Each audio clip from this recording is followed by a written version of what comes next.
after working all the raglan increases, which is stated in the pattern, it's time to put the sleeve stitches on hold.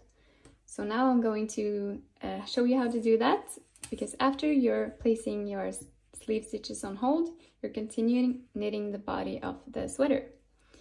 So this is a neckline opening. We're going to knit a ribbing here afterwards.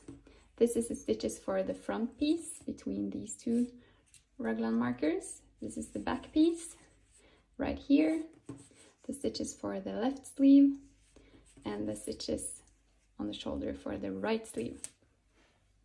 So now I'm at the beginning of the round, and I prefer to use these stitch wires or stitch holders. It's just a plastic tube which you can place on the needle to place stitches on hold.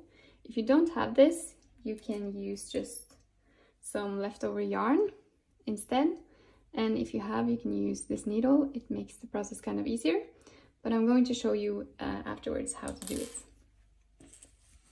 So the first step is knitting until the first marker, marking the raglan stitch between the front piece and the left sleeve.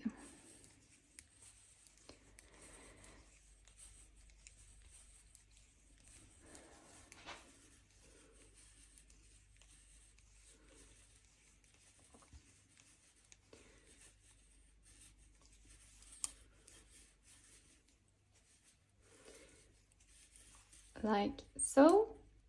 And while I'm putting the sleeve stitches on hold, I am going to remove the markers as well.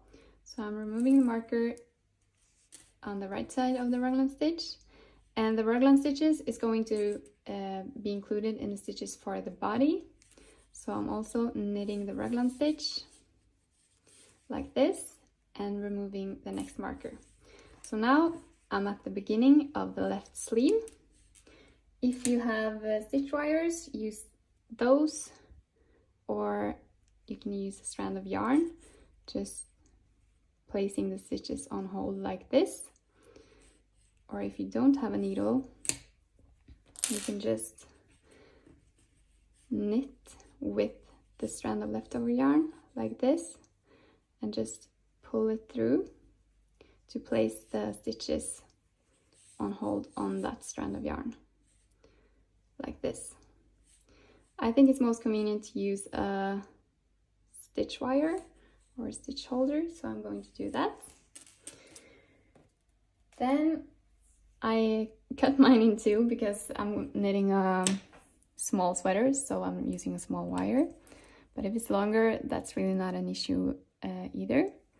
So to place the stitches on hold, I'm going to place the wire on the needle like so, and then just transferring the stitches from the needle onto the stitch wire.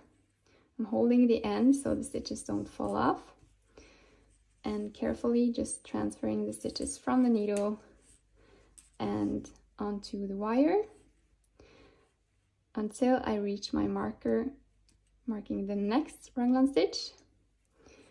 That one is also going to be included in the stitches for the body. So when I have transferred all the stitches for the left sleeve onto the wire, I'm just detaching the wire from the needle again and removing this stitch marker. Then all my sleeve stitches are on hold on this wire, and I'm just going to tie a knot so they don't fall off like this. Now your sweater looks like this. This is the beginning of the round. These are the stitches for the left sleeve. And then we're casting on stitches underneath the sleeve or just below the armpit to gather the front and back piece. I prefer using the backwards loop method, but you can essentially use the method you want to cast on stitches. But you use the working yarn and just twirl it around your thumb and placing your needle into that loop and tightening. Then I have casted on one stitch. I'm going to need 4 stitches for this specific pattern. So I'm casting on 4 stitches in the same way, like this. So this is still the front piece, and this is the new stitches that I've casted on. And to continue knitting, I just place the stitches for the back piece further, like to the end of my needle, and knitting the raglan stitch. So I'm knitting the first stitch for the back piece, then it looks like this.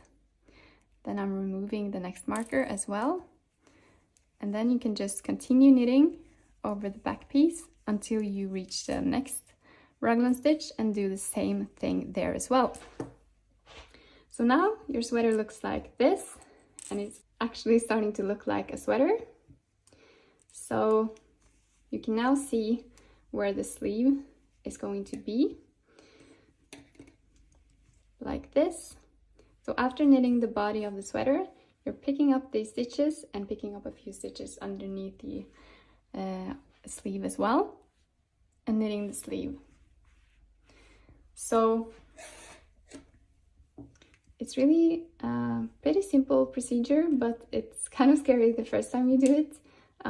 But once you try, you'll quickly get the hang of it. So now I've knitted over all the stitches for the back piece and are going to place the stitches on the right sleeve on hold as well. So I've knitted until the raglan stitch and the marker, so I'm just removing that one and knitting the raglan stitch, which is included in the stitches for the body, removing the next stitch. So I have my sleeve stitches here, and then just placing the stitch wire on the needle in the same way as for the left sleeve, trying to get it to really be stuck on the tip of the needle so it doesn't fall off and my stitches get all over the place. And then just transferring the stitches for the right sleeve in the same way until I reach the marker, like this, and then removing the wire, removing this stitch marker, and just making a knot so the stitches keep staying on the wire like this. Then we have our right sleeve, and then casting on stitches with the backwards loop method here as well. This 1, 2, 3, and 4 for this specific pattern, like this, and then just